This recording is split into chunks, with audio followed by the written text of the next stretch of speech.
Assalamualaikum warahmatullahi wabarakatuh. Perkenalkan, nama saya Latifatul Purwanisi, NPM 2101011050. Di sini saya akan memenuhi tugas mata kuliah Ulumul Quran.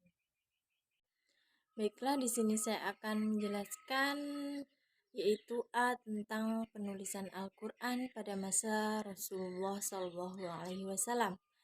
Nah, pada masa itu sejarah telah mencatat bahwa pada masa-masa awal kehadiran agama Islam, bangsa Arab tempat diturunkannya Al-Quran tergolong ke dalam bangsa yang buta huruf. Nah, dan sangat sedikit di antara mereka yang pandai menulis dan membaca Al-Quran.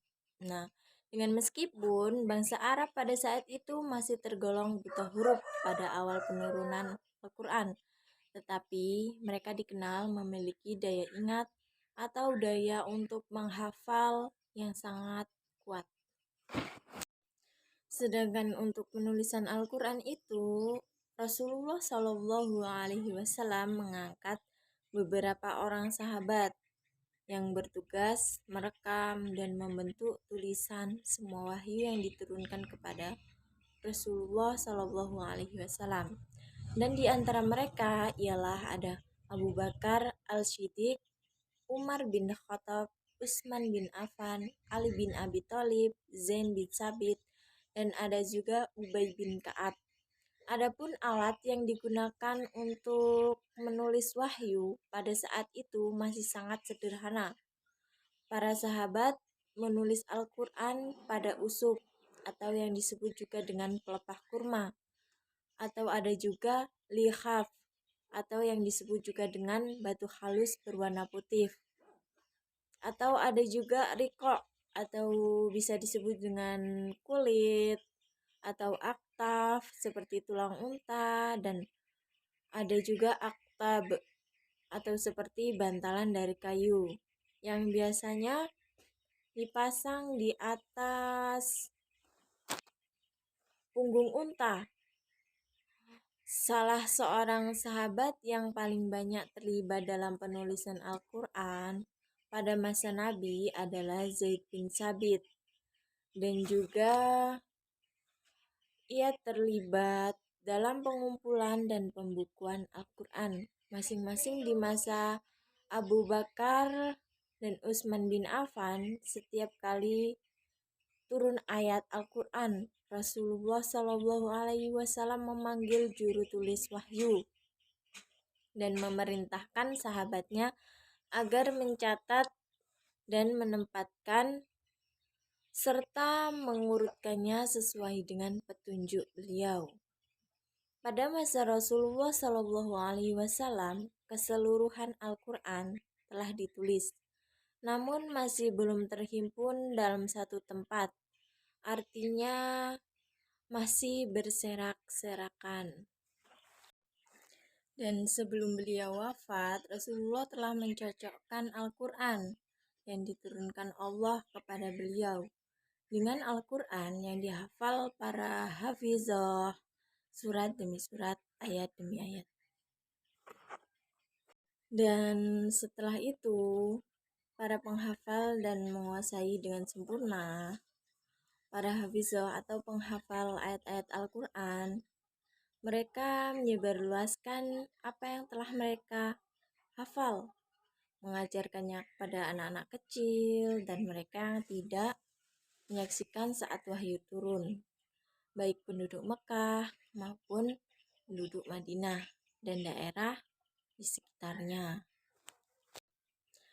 Kemudian yaitu B, penulisan Al-Quran pada masa Abu Bakar As-Siddiq.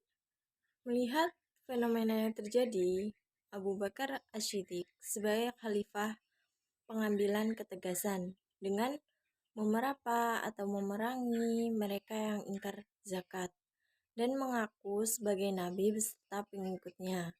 Maka terjadilah peperangan yang hebat untuk menumpas orang-orang murtad dan pengikut-pengikut orang yang mengakui dirinya nabi.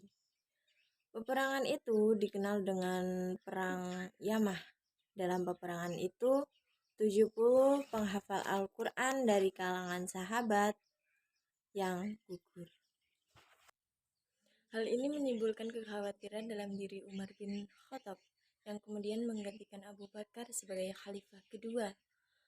Karena orang-orang ini merupakan penghafal Al-Quran yang amat baik, Umar merasa cemas jika bertambah lagi angka yang gugur. Pada awalnya, Abu Bakar menolak usul Umar untuk mengumpulkan dan membukukan Al-Quran karena hal ini tidak dilakukan oleh Rasulullah SAW. Walaupun demikian, Umar tetap memujuk Abu Bakar hingga akhirnya Allah Subhanahu wa Ta'ala membukakan hati Abu Bakar untuk menerima usulan dari Umar bin Khattab untuk mengumpulkan dan membukukan Al-Quran. Kemudian Abu Bakar meminta kepada Zaid bin Sabit mengingat kedudukannya dalam qiraat, penulisan, pemahaman, dan kecerdasan, serta kehadirannya pada pembacaan Al-Quran terakhir kali oleh Rasulullah SAW. Abu Bakar menceritakan kepadanya kekhawatiran Umar dan usulan Umar. Pada mulanya Zaid menolak seperti halnya Abu Bakar sebelum itu. Bahkan ia mengungkapkan bahwa pekerjaan itu sangat berat dengan mengatakan, seandainya aku diperintahkan untuk memindahkannya sebuah bukit, maka hal itu tidak lebih berat bagiku daripada mengumpulkan Al-Quran yang engkau perintahkan keduanya. Kemudian bertukar pendapat sampai akhirnya Zaid bin Sabit dapat menerima dengan lapang dada permintaan penulisan Al-Quran itu. Ada sebelum riwayat penyebutannya bahwa untuk kegiatan yang dimaksud yaitu pengumpulan dari dan pembukuan Al-Quran, Abu Bakar mengangkat semacam panitia yang terdiri dari 4 orang dengan komposisi kepanitiaan sebagai berikut: Zaid bin Sabit sebagai ketua dan 3 orang lainnya yaitu Utsman bin Affan, Ali bin Abi Thalib, dan Ubay bin Ka'ab masing-masing sebagai anggota. Panitia menghimpun yang semuanya menghafal dan menulis Al-Quran termasyhur itu dapat menyelesaikan tugasnya dalam waktu kurang dari 1 tahun, yakni sesudah peristiwa perangan Yamah atau 12 Hijriah tahun 633 Masehi dan sebelum wafat Abu Bakar Asy-Siddiq. Dengan selesainya pengumpulan ayat-ayat Al-Quran dalam satu mushaf dengan urutan-urutan yang telah ditetapkan oleh Rasulullah SAW, Zaid bin Sabit kemudian menyerahkan kepada Abu Bakar sebagai khalifah. Pada saat itu, mushaf itu tetap dipegang khalifah Abu Bakar hingga akhir hayatnya. Kemudian dipindahkan ke rumah Umar bin Khattab selama pemerintahannya. Sesudah beliau wafat, mushaf itu dipindahkan ke rumah Hafsah, putri Umar, dan juga sebagai istri Rasulullah SAW sampai masa pembukuan di masa Khalifah Utsman bin Affan. Mushaf itu tidak diserahkan kepada Khalifah sesudah Umar. Alasannya adalah sebelum wafat, Umar memberikan kesempatan kepada 6 orang sahabat, diantaranya Ali bin Abi Thalib, untuk bermusyawarah untuk memilih seorang di antara mereka yang menjadi khalifah. Kalau Umar memberikan mushaf yang ada padanya kepada salah seorang di antara 6 sahabat itu, sahabat yang memegang mushaf. Penulisan Al-Quran pada masa Utsman bin Affan dalam perjalanan selanjutnya ketika jabatan khalifah dipegang Utsman bin Affan dan Islam tersiar secara luas sampai ke Syam atau Syria, Irak, dan lain-lain. Ketika itu timbul pula suatu peristiwa yang tidak diinginkan kaum muslimin.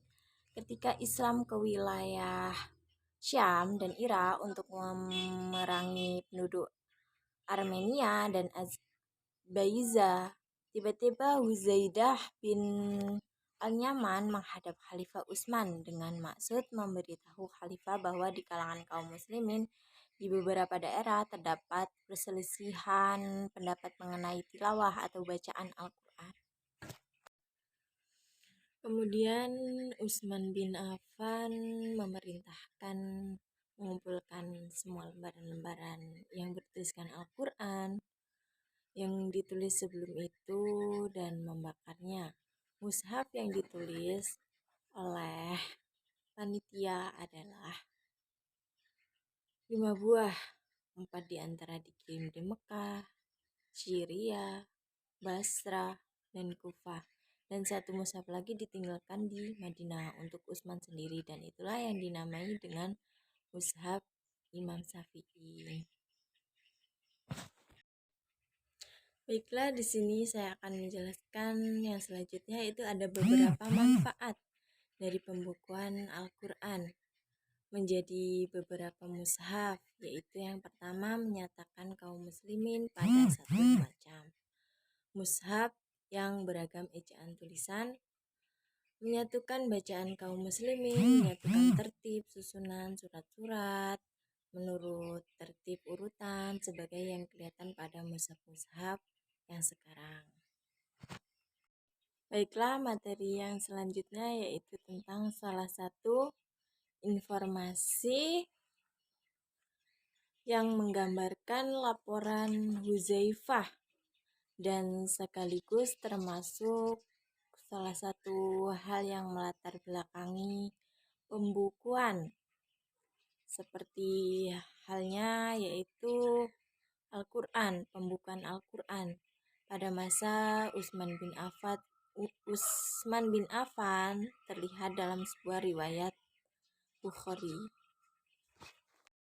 Baiklah, yang selanjutnya yaitu materinya tentang persoalan-persoalan umat Islam pada masa Utsman bin Affan semakin beragam atau seiring perluasan daerah melalui wilayah-wilayah penaklukan seperti penaklukan Islam pada 6 tahun pertama pemerintahannya, mulai dari tahun 24 Hijriah. Pengangkatannya seperti pengajaran Al-Quran pada penduduk daerah setempat yang ditaklukkan diserahkan kepada para ahli Al-Quran sesuai dengan kemampuan, hafalan, dan keahlian yang dimiliki seseorang. Namun perbedaan bacaan sedikit demi sedikit semakin bertambah, walaupun bukan disengaja. Hal ini berlangsung sampai tahun ke-30 Hijriah. Kekhawatiran Hudzaifah itu bukanlah satu-satunya yang melatar belakangi pembukaan Al-Quran pada masa Utsman bin Affan. Nah, tetapi dia itu dengan memutuskan untuk menyatukan umat Islam. Nah, dengan mushaf resmi dan membentuk tim khusus yang bekerja untuk naskah Al-Quran, yaitu Zaid bin Sabit dari kalangan Ansyar, Abdullah bin Zubair, ada juga Said bin Ash dan Abdurrahman bin Haris bin Hisham dari kalangan Muhajirin. Jadi beliau itu dari kalangan Muhajirin, begitu. Dapat disimpulkan bahwa pada masa pemerintahan Khulafatur Rasyidin atau khalifah dipilih berdasarkan musyawarah. Setelah Nabi Muhammad SAW wafat, Abu Bakar diangkat menjadi khalifah melalui pertemuan Syakifah atas usulan Umar. Problem besar yang dihadapi Abu Bakar ialah munculnya nabi palsu dan kelompok ingkar zakat serta munculnya kaum murtad Muslimah bin Kazab serta pengikutnya menolak membayar zakat dan murtad dari Islam yang mengakibatkan terjadinya perang Yamamah. Perang tersebut terjadi pada tahun 12 Hijriah. Umar yang tahu akan hal itu karena khawatir akan kelestarian Al-Quran hingga dia mengusulkan kepada Abu Bakar agar membukukan atau mengumpulkan mushaf yang ditulis pada masa Nabi menjadi satu mushaf Al-Quran. Umar membentuk panitia yang beranggotakan 6 orang sahabat dan meminta salah satu di antaranya menjadi khalifah setelah Umar wafat.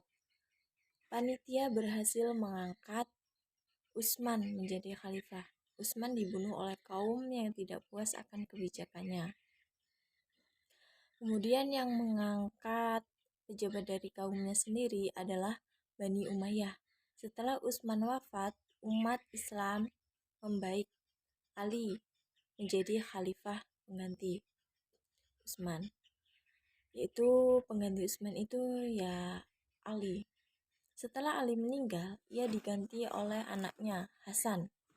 Hasan mengadakan perundingan damai dengan Muawiyah dan umat Islam. Dikuasai oleh Muawiyah, dengan begitu berakhirnya pemerintahan yang berdasarkan pemilihan Khulafatur Rasyidin berganti sistem kerajaan. Baiklah, begitupun kesimpulan yang dapat saya jelaskan. Saya ucapkan terima kasih. Sekianlah penjelasan dari saya. Saya akhiri. Wassalamualaikum warahmatullahi wabarakatuh.